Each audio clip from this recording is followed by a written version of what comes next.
All right, folks. It's the guy with the bow tie checking in with you live for another edition of Business of Benefits. To my right, we have the wonderful Queen Annette. How you doing, Annette? I'm good. How are you? Perfect. And I'm over here multitasking, so I apologize if I said your name off the first time. But thanks for joining me here. We're having Thank some fun conversations. I want to first off say thank you to hashtag Team Live. Thank you to hashtag Team Replay. However you consume the content, we appreciate it. And this is a good thing because I appreciate people that are ambitious. You're a young woman, military vet, and I don't want to give too much of your background up, but I appreciate you reaching out for this. And for the people that don't know who you are and what you're doing, kind of let them know who you are in your business. Okay, so I am a Marine Corps veteran, as he says, and also a social worker. So I will have my master's in social work, and I'm also a career coach, and I do consultant work. So my business name is Soul, and so what that stands for is Saving Others Under Love. So just kind of a holistic view and holistic approach to how I can continue to help young professionals or just professionals in their field with their career coaching and consulting, and also helping nonprofits as well. Cool. So what made you get into that? Because I mean, that's a lot going on there. So kind of what started you down that path. Okay, so I was just kind of wondering, like, I don't see a lot of people that look like me in the field when I would want to get help. Even when I was Mm-hmm. going through my graduate program, my advisor, who was an older Caucasian woman, would kind of be like, "Oh man, you're doing a lot," and I'm just like, "You should tell me, oh, you're accomplishing things. That sounds great." Like, especially in social work, we have to learn to reframe. You're not looking at something like, "Oh, this is bad," but what is the good? And so I was Mm-hmm. like, well, I see a lot of these people who are professionals who are doing this work. And I continue to, mentor some of my colleagues and my friends. It's like, man, you should really make this a business. And you're like, y'all just saying this stuff. You're not being real. Like, you don't really feel like I should make this a business. And so it really became a passion. Like, I started doing Veterati, which is for veterans originally. Okay. And that is a free hour of just mentoring. You just talk on the phone, old school. Hey, how you doing? What is it you need help with? I kept doing that, and it just was like a natural high. I love to be able to walk people through their goals, not make them for them, because that's not my job. Right. Right. And really just kind of talk with you, like, how is it that we can continue to build and open this whole thing up? And so it just felt really good to do it, and I just continue to do that. And now I have my career coaching consulting business and my website and everything, and it's been a really good ride. Awesome. And that's great to see you just jumped after it because I mean you were in the Marine Corps for a while. So as you kind of how long you been at the service? Let's start there. How long you been out? It's going on 2 years, and it went by really fast. Yeah. Learned a lot. Well, especially you got a pandemic to help with that. I mean, part of that time, obviously, you're dealing with COVID-19. So, Yeah. what do you think as you left the Marine Corps? I mean, what made you go in to begin with? Because that kind of a lot of people go in for college or they don't know what they're doing. So, what Mhm. made you kind of go in to give you context of what you're doing right now? So I went in because it was like something my friend was telling me about, and I had done ROTC prior. So when I want to say in middle school, I did the Navy ROTC, and I was like, well, what is this like? And my mom's like, you have to do this. This is going to be really good for you. And I'm just like, we'll see. And so my friend was telling me a little bit about the benefits, and it really does mean something when you're a part of something bigger than yourself. And so as I continue to do the work and just attend all the different events, I was like, okay, this is something I could definitely do. I think it wasn't until later in my career when I became a sergeant that I realized the influence that I had and the mentoring. That's where I Mm-hmm. really started to build on my skills, and how I had people who were 18, 19, and they were like, well, this is my first job. And you're like, your first job, now I have to deal with how am I mentoring you, the things that you have to learn, and also people from different backgrounds. So it wasn't just somebody who I may know from my neighborhood, but I'm dealing with people who are from California and I'm from Georgia or from North Dakota, or some people who might be Caucasian who've never seen a Black person in person. And that's real. And so it was just like, okay, a lot of learning there, because we're now learning each other's languages. Yeah. How do we communicate without someone looking at you like what you said was wrong? Or how can I help you understand what you said was wrong? So a lot of educating in that process to lead me to where I am now, which has been really helpful. And I like that because I mean, you don't think of these things. I mean, I noticed when I was a young man coming up, those conversations about you mentioned and being the first Black person somebody saw, those conversations in career coaching wasn't as common. And Mm-hmm. really old. My grades kind of give me away a little bit, but it's something that was in the conversation that was important back then, or even just had. So right now, with you seeing everything going on, and you're part of the generation that has more college debt than anything else, trying to figure out what to do with the career. Now there's a pandemic going on. Mhm. How do you, as a young Black woman in today's day and age, kind of wrestle with that, with coaching people through how to make their careers, jump off? So the biggest thing I try to tell them is like, stop thinking it's the end of the world. Because Mhm. there are some people who are like, it's the end of the world's going to end. We don't need degrees. We don't need anything. And it's like, pause. Let's start to change our mindset, because that's not what it is. The world is not, you can't say it's the end of the world. You have to now start to shift your thinking. This is the Mhm. time where you really should be grinding, because and just kind of like when we think about, the recession, people are like, oh man, everything sucks, or this is not going to work out here. But look at the companies that survived the recession and what they were doing now. So now you have to literally start to build yourself. What are you doing? That strategic planning. What goals do you need to set? What credentials do you need to do? I mean, right now is like the best time to do anything, because think about all these companies that are offering free certificate. All you have to do is log onto your laptop. I mean, pretty simple. You log onto your laptop, you get a certificate, and then you get your credentials, and you're able to be multifaceted and have different skills. So I think that's the biggest thing, is building on the skills that you have now, or even taking kind of a inventory of what skills do you have, and then seeking out that career coach to be like, okay, well, I can gather people. What does that mean? That's leadership. That's management. Mhm. And then how are you able to do that? Time management. What other things, listing these things, because sometimes we don't start to think about what we have to offer until you Yeah. have to sit down with yourself and like, okay, I've done this. Like looking at your resume, you've probably left out a lot of stuff because Yeah. like, oh, I don't want to make it too wordy. No, what is it that you have done that's going to add value to the position that you want or where you want to be in life? So this is the good to dissect this right now. So are you millennial or Gen Z? I always mix up the. Millennial. Okay, so millennials get a bad rep, and I'm barely a millennial, but like the very tail end of it. So Mhm. they get a bad rep though. People always say millennials are entitled; they need Mhm. everything told to them, and there's all these negative misconceptions about it. But when you and I were talking about this, you wanted to frame up how the young people help you to grow your business. So let's talk about the misconceptions about millennials. A lot of them, some of them are true, and there's some that are true, but and every generation has that. Yeah. But what are the things you think business owners don't know about millennials they should know? I think that business owners should really start to think about the passion millennials have, right? Because even younger, Gen Z is out here, they're protesting, they're out there doing the work because they have this perspective, they have the want, the need to do these things. So sitting here and saying, oh, they're lazy. They're not. Like millennials are parents. Like I'm also a parent. I'm a mom and a wife. I'm able to have my business, finishing my master's degree. I'm doing these things because I'm very goal oriented and I know there's tasks I need to accomplish. And Mm-hmm.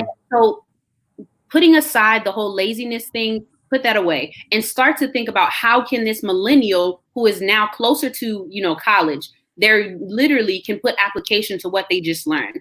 And it's always, I guess the saying usually goes when you learn something, you have to learn the right way before you can break the rules. The millennial is learning the right way and breaking the rules at the same time. You might need that person in your back pocket because they're going to make sure that you're going to the right path. It's not just about, what is their credentials. It's more about what can they add to your business? How is it that their way of thinking can start to change things and giving and even thinking about reflecting on yourself when you were 25, 26, however, how did you feel?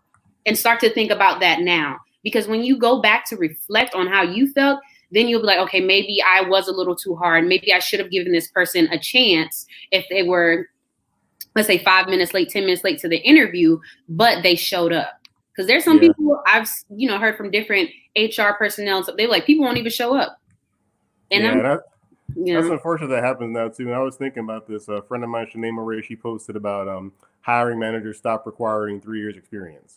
And I remember, you know, getting an internship and all that. Like, you have experience. Like, I'm trying to get an internship. How can I have experience if I'm trying to get an internship? And Mhm. my degree is in math and accounting.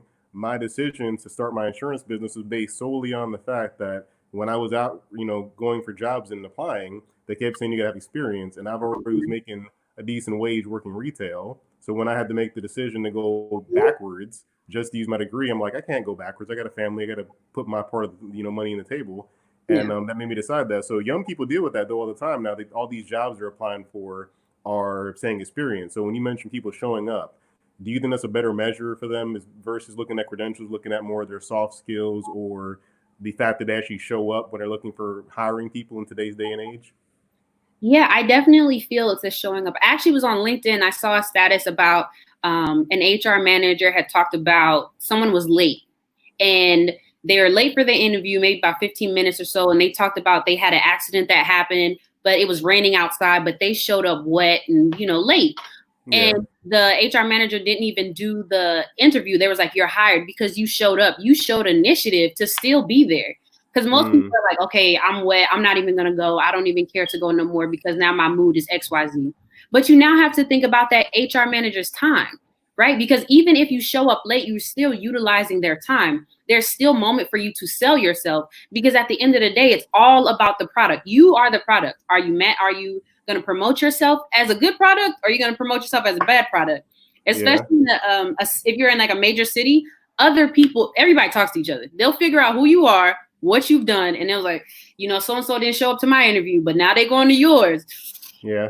It can be a little subjective, but let's be real. That is what it is. So why do you think that's a missing skill? I mean, I think about back in the day, like every job process was showing up. You had to go in, you had to bring the resume, you had to fill out the application in the lobby, and that process has been automated. But why do you think it is, since hiring managers ask for this, they say, hey, we want to automate this. And now that it's here, they're not even looking at people most of the time. So why do you think that's such a battle for millennials to get that system, as well as the hiring managers to understand this is what they ask for? I think it's because it's weird. It's like you can say that millennials are a little on the side of feelings, like very aware of their feelings, very aware of if this doesn't soothe my soul, I'm leaving. And that's what happens. I'm not knocking it, but we also have to start to be realistic in a sense of what is it that you're trying to do. Everything can't be talking about soothing your soul and, we about to burn some incense and all that stuff. You have to think about what is the culture and where you're trying to work in, especially corporate America. Corporate America, not every step of it is as, it's still structured, but it's not in the sense of they're like, oh, we don't even care about people. And I think that's what people start to think. And where I am now at PNC Bank, when I just met the recruiter, she was very personable. She talked to me. And I was just like, okay, she seems nice. Let's go about and see what this is instead of going, a different route. And I think that we just need to really be actionable on the things that we want to happen and not kind of, especially HR manager, they tell you what they want and maybe make things a little less automated okay. In the sense of like, if someone says that they're going to, show up to the interview, it wouldn't hurt to call someone. Hey, my name is so-and-so. I'm this person. We'll be meeting at this time, especially now that everything is literally online. And, so you think it's both sides, like hiring managers got a responsibility for this, and so do the people getting recruited. Yeah, because, if you have that personable touch, even especially now, you can't touch nothing.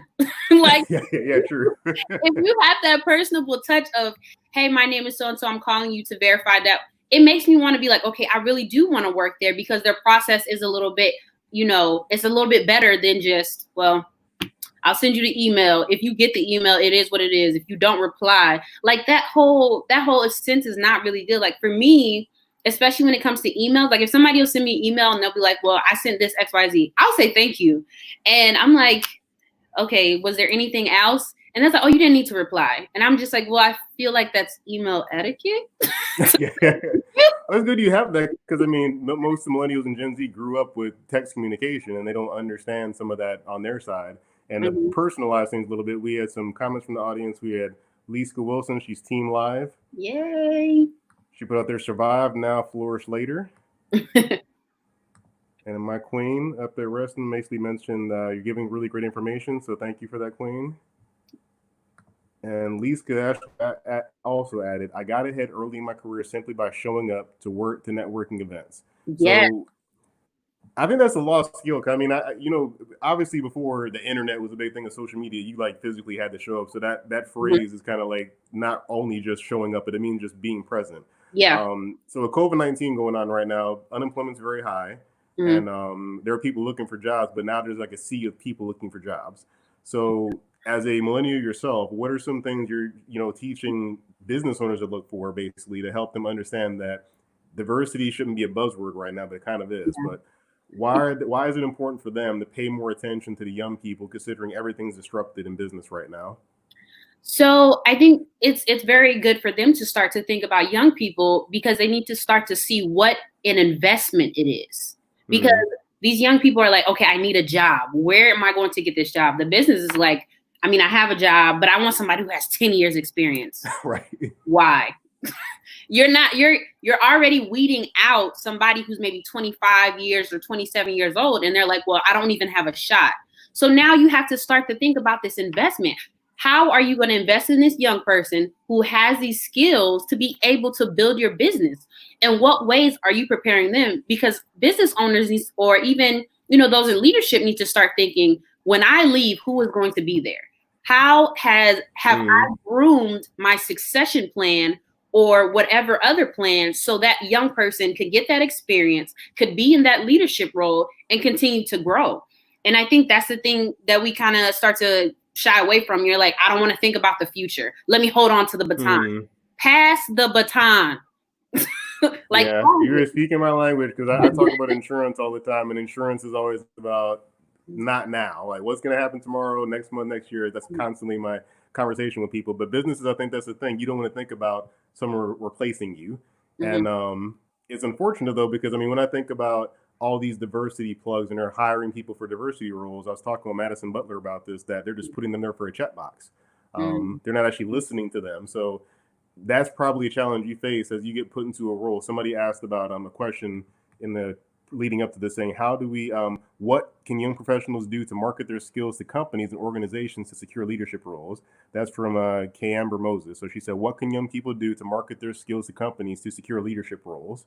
So they don't have the experience yet, but they want that. So what do you think they should do to basically plant that flag to say, I want to be a leader someday here with your company?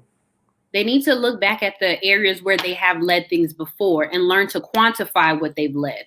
So in a sense, if you were at a job and you may have been a assistant or a supervisor of some sort, but you were leading that project, how many people did you lead? What goals did you accomplish in this in the project? What were the tasks? What were the hidden goals? Like, we were able to get 15 people to sign up. We have 7 so-and-so prospective. Like, quantify what you do, because people love to see numbers.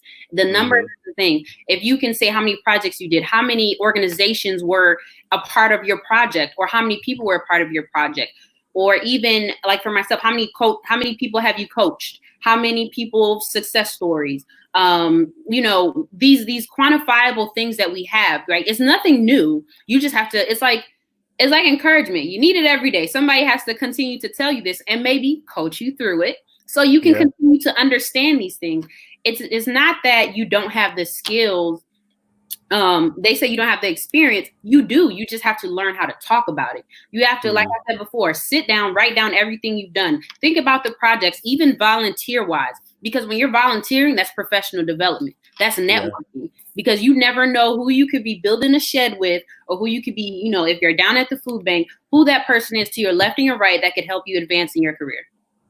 So I don't know where that got lost, though. I mean, because I wish your mindset I had when I was in my 20s, because I don't think I had anybody tell me that. Like, I kind of trotted along through school, got a scholarship because a counselor basically said, hey, there's a scholarship, you want it? And I'm like, sure. My dad said I got to get one to go to school, so I guess I want to get a scholarship. And I didn't have that person to kind of like prod me along and push me. So for some people, that's even worse now, because we're physically distancing. So what do you think for you kind of helped you have that mindset of getting things done? Was it the military, or prior to that you had that mindset? I'm gonna say prior to that. So my mom, she is from Haiti. So if people are familiar, I already know. I already know.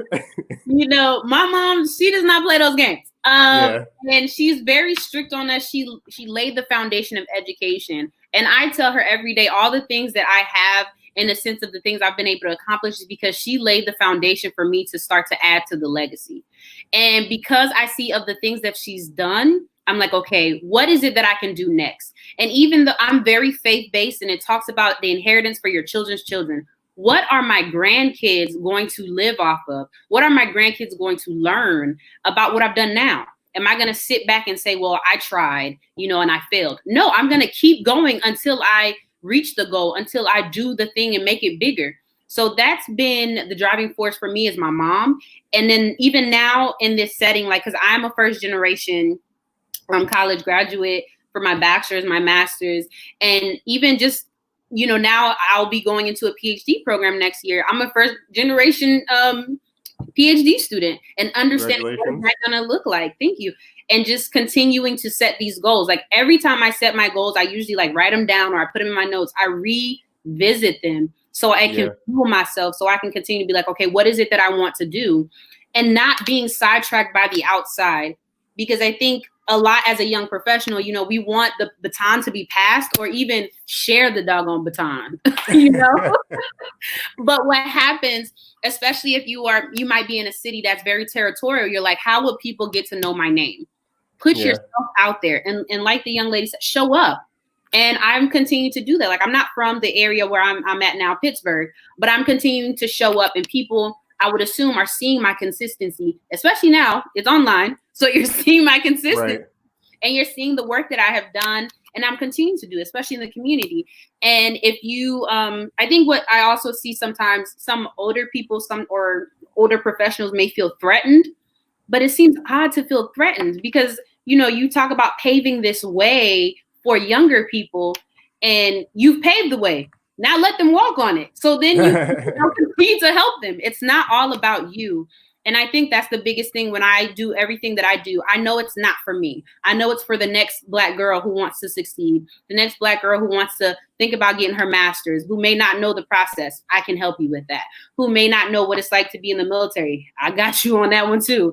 Or, or even, buying a home. I bought my home at 25, but it's not because, like, people say it's because of the military. No, because I know a ton of people who are not good with financial management, who did not take up these skills and build on them. I'm building on every skill so I can get to the next level, because my mindset is way bigger than anything I could write down. Like, if somebody told me 5 years ago, this is where I would be right now, I would tell them you're lying.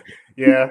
And that's interesting because it's like that's I think, parents are a big part of that. Because, I could think about, my dad's retired military guy. That's all his life. My mom's worked in the base. So it wasn't like that entrepreneur spirit was put into my upbringing. That wasn't something I was exposed to. I don't even think I had a family member that had a business that I could think of that I actually knew of. And that was college got me exposed to that. The best thing I got from college was being exposed to entrepreneur ideas of people doing side hustles and stuff like that. I used to sell CDs out of my dorm. But hey, I got to pay for this fraternity I'm trying to get into, so I got to get some money. And I was basically hustling. So that was my entrepreneur mindset. But some people don't have that. So it's good that your mom helped you have that mindset. And to catch up with the audience, that Marlon, good friend of mine, said, hey, Annette. Hello. He said early investment and growth are key. True. And Lisa added to this, sometimes I literally just showed up. I was often the youngest in the room, and that got me attention already. The initiative showed just by me being there, scared and all. So good for that. Oh, it's Liska. I keep saying her name wrong. Liska, thank you for that. Mr. TNF Network of Comments, pass the baton. We love it. So he likes the pass the baton mentality. Uh-oh. She's from Jamaica. Okay, Liska's from Jamaica. So look, she's on. I see her on here. So Liska, I appreciate the support. She's always like, nobody's going to outwork me and all that. So I could tell that. And Miss, I think it's say hey from Cameroon. So thanks for jumping in here. And last thing to get into a question or a comment to kind of turn points is loving this multicultural chat. And Annette, congrats on the upcoming PhD program. Thank you. So that's something I think right now. So you're a career coach. So you have to do, is it just traditional corporate careers, or are you also doing business coaching? Or let's talk about that more. So I'm doing both. The one that I've kind of focused a little bit more on was the career coaching, especially when I started to talk to a lot of people my age, and just something as simple as LinkedIn, right? Like LinkedIn is amazing. It's going to get you all these things of, you're going to learn how to connect. And people are like, connect on LinkedIn? Why do I need another social media? I have Facebook, I have Instagram. I was like, it's not the same thing. Yeah. On LinkedIn, I don't need to know where you're going. I don't need to know your Starbucks order. I don't need to know nothing about that stuff. I need to know what skills you have. I want to Right. know what professional milestones are you hitting, what conferences you've been to, what other professional development certificates you are thinking about reaching. Like that is what needs to be on LinkedIn. And I think that people forget the importance of just, being able to now sell yourself, talk about what you've done. And some people are like, oh, I don't know if I can do that. I'm like, when you go into an interview, they say, how do you best fit the company's mission, or what is it that, aligns you with XYZ? You're not going to say, oh, I don't know. I just showed up. I hit apply. I was bored. I just filled out the application. I need some money. Y'all said you pay us the next day, so I said I would apply for this. Yeah, that is definitely not it. Like you have to learn these things. It doesn't just. I always tell people that LinkedIn is not hard. It's all about how consistent you are on LinkedIn. Not that, oh man, I got to make this well thought out status. I got to make sure I put a quote and then put 5 hashtags and make sure, like, you do have to think about what you're doing. Just like the influencers aren't on these other platforms. They don't just upload crap because they're not going to get no money. They're not going to get no likes, no comments. But engagement on LinkedIn, I feel, especially for me, has definitely helped me a lot because I didn't start using it until I got the military. They made it a prerequisite that we create a LinkedIn. They didn't make it a prerequisite that you engage. You're like, okay, now I created it. What do I do? Yeah. But you mentioned consistency. I mean, that's the biggest thing. Like, you're showing up. So I know a year from now, you have a bigger following and more people, because that's literally the biggest thing for LinkedIn is consistency. I mean, people know me doing the show. I do it Monday, Wednesday, Friday. And when I first started, I'd be like, if one of y'all watches this, I'm happy. And even now, if one person watches this, I'm still happy. But that consistency that now people see, oh, I see you doing this. Like, people that never comment, never like, never message me, I'll see them in person or something, or they'll call me and I'm like, who are you? So, oh, I love your show. So say something. So you just showing up and being consistent, that's good for you, Queen, because a lot of young people don't get that. I think people overall don't get that. When you hear 1% of users post content on LinkedIn. So that's still that way in 2020, even with the pandemic. It's still, let's say, even 2%. That means you're going to be better than everybody else, 98% of people, by just daily posting. And so for you mentioned something interesting I want to unpack a little bit. You mentioned they have the Facebook, the Instagram, and all that, and they're all over that. They will be on IG all day, putting their status updates and pictures and all that. But as someone that's in that generation more than I am, because I never got the whole idea of Instagram for business, I just kind of that. But as you kind of convert that for young people, how do you kind of help them see the value of you're already engaging somewhere, but it's not the right place? How do you help them kind of flip their mindset for the young person that's IG is life, is their mindset? So I use myself as an example. I'm like, I had literally maybe 10 connections on LinkedIn and I didn't know what I was doing. And I was like, okay, what is going to work? Like, I didn't research anything. I was like, okay, well, if this is for professional use, then somehow I have to use it to sell myself, to sell my talents. And so when I would go to a conference, when I would join a board, when we would have a meeting, a general body meeting and things of that nature, or if I got a new position on something, I was like, let me just post it and see what happens. I'd post it, people would engage, they would like, and it was like, oh, congratulations. And you're like, oh, that's the little congrats thing that pops up. But then people will start to offer advice. And I'm like, okay, let me take this down. Let me see how this works. So then I would the young people, I'm like, look at what I've been able to do without help. And it's all free. And I was able to build myself. And I'm like, now I want to teach others, because it's very important to utilize this tool. And the algorithm on LinkedIn is probably the best algorithm out there. Somebody comments on your stuff, other people will see it. Now, if you do on Instagram, nobody's gonna see that. Like, you have to probably stand on a statue and do all this craziness for engagement to be up. But on LinkedIn, the engagement is very genuine. It's very real, because when you think about professionals, do I have time to go look at a whole bunch of people's LinkedIns if that's not my job? No. On my feed, it pops up, oh, so-and-so commented on this. Oh, man, what project are you working on? Let me go look at it. It's something I'm interested in. Okay, I will engage. And then that's when I'm building up my network. Or even people will say, well, I have a project coming up. Would you like to work on it? And I'm just like, where did you see me? There's like, well, I saw you commented on XYZ and I just wanted to reach out. And I'm like, man, this is powerful. But people, you know, we're in the age, the microwave age is, you know, you want to hit 30 seconds and boom, you have the 1,000 followers. You have the business rolling in, you know, but people don't realize that you have to essentially plan the content, you know, like you do on LinkedIn a little bit in a sense of related to your field. When you align yourself and your posts with your field, you can do so many things. You can find out who's doing what, who is continuing to do work that you're interested in. Like for myself in social work, if I see someone that's doing research related to social work practices, I'm going to be like, okay, well, let me see what social work practices they're doing. Are they local? Or even looking at what social work related stuff is going on in Pittsburgh. How can I align myself? How can I start to put myself here so that it can flow together? What community things can I start to do for my business? Because a lot of like we've been saying, show up. And now you have to learn how to show up on LinkedIn. If that's posting about, you know, a book that you read, what is your perspective on this book and how does it relate to your industry? And then I'm glad you say that because I mean, people will see, like, I've been using the platform 10 years, so they'll say, oh, you just have, you know, engagement because you've been around forever. But it still takes work. And even when I look at the comparison of like a LinkedIn Live versus like a Facebook Live, a Facebook Live, you probably get 100 eyes just because you hit live. Like people would just say, okay, I'm bored. Let me see what you're talking about. You fighting with your mom? Okay, cool. LinkedIn, like a large live is usually like 30, 70 people, like on a very large one. Average is like 10.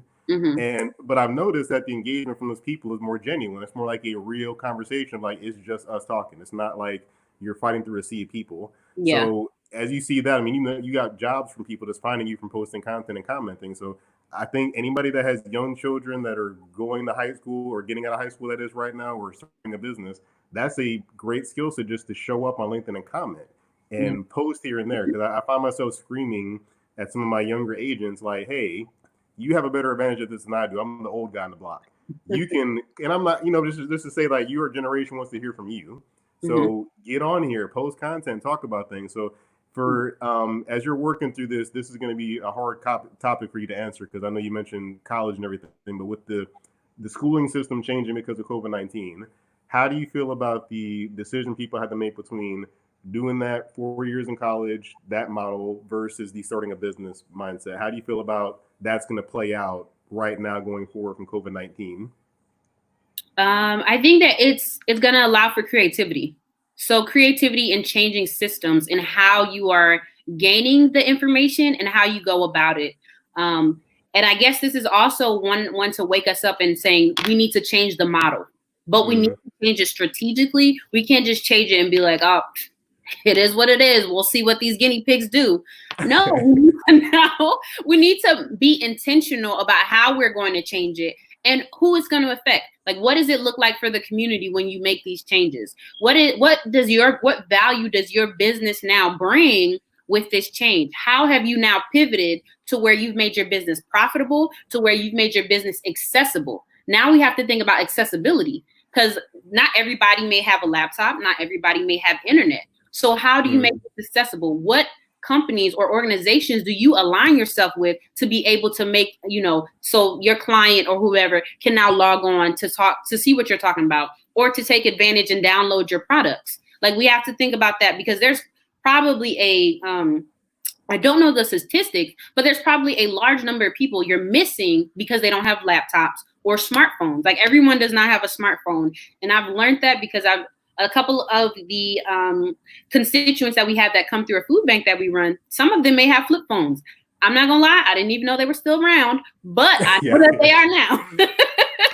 Some people want a flip phone. They don't want all that technology. They say, I don't want all that. I just want the phone. It's to call people. I've even seen young people that way. They're like, my computer's for that. My phone is for just calling people. Yeah, but it starts to get a little bombarding and you start to feel overexerted because you're doing everything on this one device. Yeah, no, I understand that. And I wanted to pivot a little bit real quick because with everything going on, you mentioned systems and changing the strategy, and that's happening with everything. Yeah. And right now we just had the passing of John Lewis and CT Vivian. great leaders for civil rights, and they were young people when they started. I mean, John Lewis was 17, I believe, when he, made his first speech. So seeing those two giants go away, and we're going through a pandemic right now. We're going through change in the economy, change in culture. Something I want to make sure that anybody watching this with young kids knows, like voting. Nobody told my generation to vote, and I don't want to say that candidly, but it's just like I wasn't told all the time how important it was. It was just, hey, if you got time, go vote. It wasn't like a major initiative my parents drilled into me, my school drilled into me. So as a young person that's coming up in basically the second Great Depression, that's basically what we're going through right now. What's something you could say to your young people that never voted, they never care to participate, or they say nobody I like is up on the nobody I like is on the ballot? What's a message you can share with them as somebody that served in the military and that's also young and Black? What's a message you can share for those young people? Start to make it tangible for them. So explaining when you don't vote, these things that you keep complaining about, they're not going to change. So in a sense of, people talk about, oh, I want a seat at the table. Do you know what it takes, what work it takes to get a seat at the table? And once you get to the doggone table, you still got to do more stuff. It's not, I get to the table. Ooh, I'm sitting now. All right, what y'all doing? No, I'm sitting at the table. I have my utensils. I have my napkin. I have my plate. Now tell me what it is and how we're going to dissect this. Because when we start to think about voting and start to think about how we can really engage within communities, young people are the ones who need the education of understanding the branches of government. How does it affect them? So instead of, tell them, oh, about the president, how about we make it even more local? What happens to your city council person? When do they have hearings? Have your young people start to attend those, especially now where it's easier for them to attend them.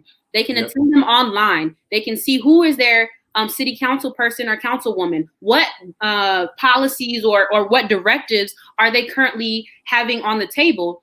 And even start to have them think, who is their state representative for their area? Who is that person? What does it look like? Because they are accessible. And I think what happens is that we don't hear that often, because even before I got into social work, I was like, a state rep? What is that? Like, what does that mean?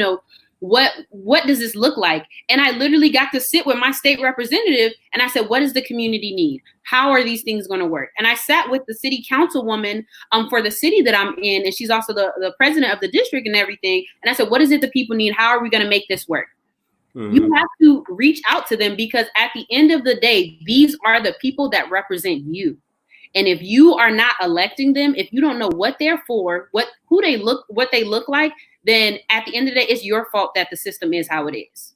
Right? Yeah, I don't know why it's not taught in school. I mean, I would see people running an office at a coffee shop. Oh, that's so and so. Like, I would start recognizing them in the last 6 years probably.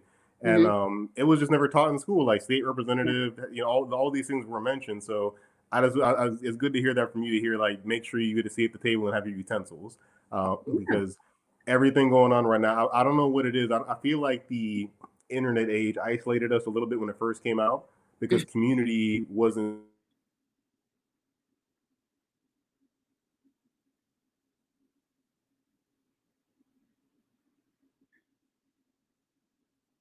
Oh no, it froze.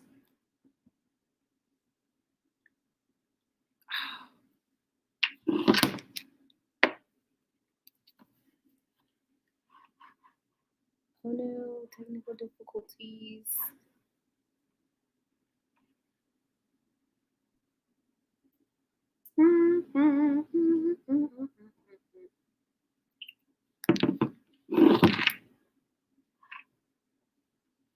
So much a thing, you were just in your bubble. So it froze a little bit. I didn't catch a little bit of the last thing you said. Could you? Sorry about that.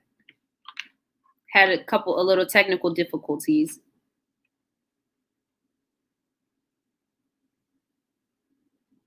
We broke the internet, people. There we go. Well, I'm trying to talk about getting people together, then it's like, oh no, the internet breaks. Yeah, he's like, we don't need to do that. Oh, and then TNF said, hang in there, and we still see you in that. Wi-Fi want to hate on us. But no, I think it's important that you're saying that, because I mean, I noticed, thinking about my own experience, that's why I'm so passionate about please go vote, because I wasn't taught that, and I didn't get that experience until my 30s to actually know it's important to do these things. So as businesses are kind of coming out of their silos, because I think at the same time, they were like, this is the way we do it. This is the way we always done it. Let's keep doing it that way. And they are saying, we got to have 3 years experience. We got to have the degree. We got to have this and that. As you were talking to individuals that may not have that, what do you think is a glimmer of hope for them if they're basically out there looking for jobs and they know they don't have the degree, they can't do it right now because of the pandemic and all that? What are some actionable things they can do to help make themselves stand out, like these certificates and things you mentioned? So, a lot of people going back to school, like their certificates, also looking at what literature that relates to your industry and starting to see how your industry is starting to pivot, because there are some people who are writing about COVID-19 right now and how it's changing their specific industry. How does your business now align with the new model? Or even yourself thinking about the skills that you have, maybe coming up with a new model and being able to speak to another professional. So it's not just of just sitting around and doing nothing, but I want to say be active in the process, showing up and continuing to do these things, because it's going to require all of us. Like people say, oh, we're all in this together. It sounds cliche, but really we are, because we're all going through this pandemic together. No one is going through it by themselves. It's affecting everyone differently, but we're all still going through it together.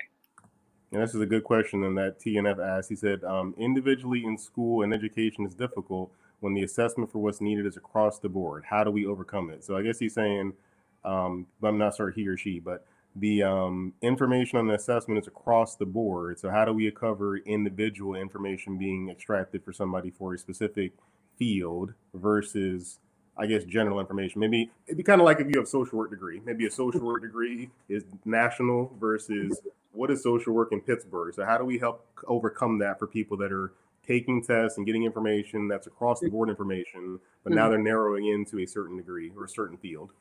So that makes me think, how are the skills that you have now transferable in a way that you can utilize them to make yourself more marketable and that you can continue to build upon it?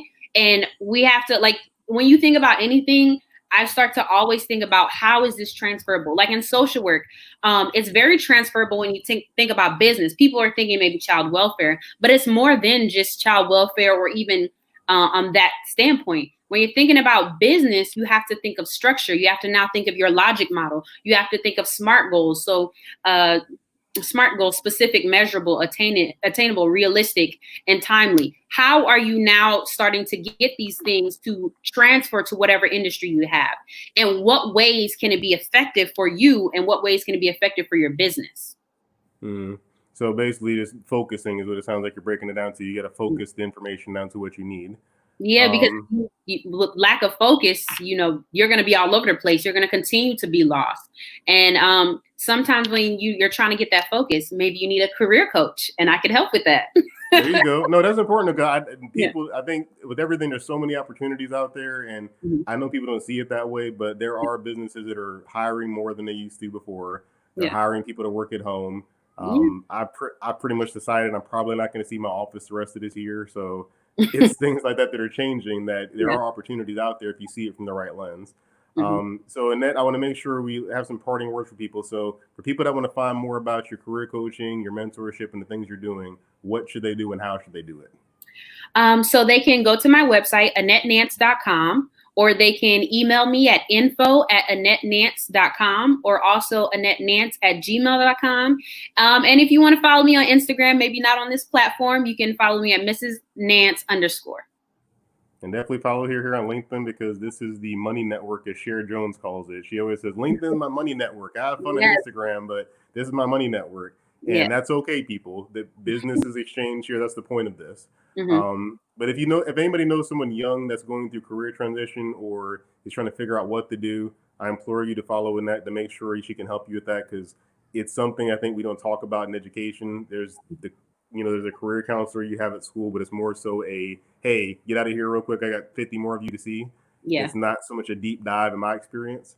So take the time to invest in the coach and just ask her some questions. I mean, because at the end of the day, it doesn't hurt. Like, it didn't hurt you to ask me to come on the show. You mentioned candidly, the worst you can say is no. So I appreciate you doing this, because I like to hear different perspectives. And with all the racial unrest going on, I like to see Black women doing good things, because we're not giving enough credit to the Black woman in today's society ever. So I appreciate what you're doing. Thank you. I'm just thankful to have the opportunity to be on the platform that you've created because of your consistent work. And so I'm thankful to continue to see what you do and listen to your podcasts because they are very helpful in me setting my goals and like, okay, look at his consistency. I need to keep being consistent myself. Oh, thank you. I feel like nobody notices until somebody says that. So thank you. One of my wife's friends like, hey, I see your husband's show. Like, oh, you don't ever say anything. So thank you guys. I appreciate all the comments and engagement. This will be on replay. So tag anybody that needs help with their career or just wants to have a good spirited conversation about what's messed up with the current hiring system. But thank you, folks. We'll catch you next time on Business of Benefits. And just a quick plug. Tomorrow, Ronell Richards has a event. It's sold out at this point. But if you know anybody that can't go or something, he's doing Business in Bourbon Live. I will be hosting a table for that from 5 to 7. It's a online virtual event, so that's something tomorrow. And also Linked Lunch. That's something Marcello Archulay and myself are hosting. Basically, it's every second and fourth Thursday from 12 to 1. It's networking live on LinkedIn. So basically, this instead of interviewing just like one person like this, we'll have a panel of people that'll be live to network just like they're in person, but it will be on the LinkedIn platform. So if you want to see people trying to fight for attention for an hour or get a chance to be on LinkedIn Live because you don't have access to it, go ahead and comment I'm in the comment box. We're still accepting some people for that. I think Marcello said we have about 25 or so people. We'll try to fit as many as we can. But if you want a chance to participate in Linked Lunch tomorrow, 12 p.m. Eastern time, go ahead and type I'm in the comments below, and then we'll contact you about the rules for how to get that done. And Annette, if you want to come on that too, you're welcome to come. Yeah, that sounds great. We have people from the UK, from Brazil. We've got people all over the place networking there. So it's a good chance to be seen and network with people. Mm-hmm. But thank you again, folks. Be safe. Wear a mask, please. I'm probably going to say this the rest of the year. Please wear a mask. Please, please, please. Don't make it such a big deal. It helps somebody else. Stop being so selfish and be selfless. And what's going on with this pandemic. Because I look today, we have more cases than the rest of the world put together. Than the entire world put together. So please.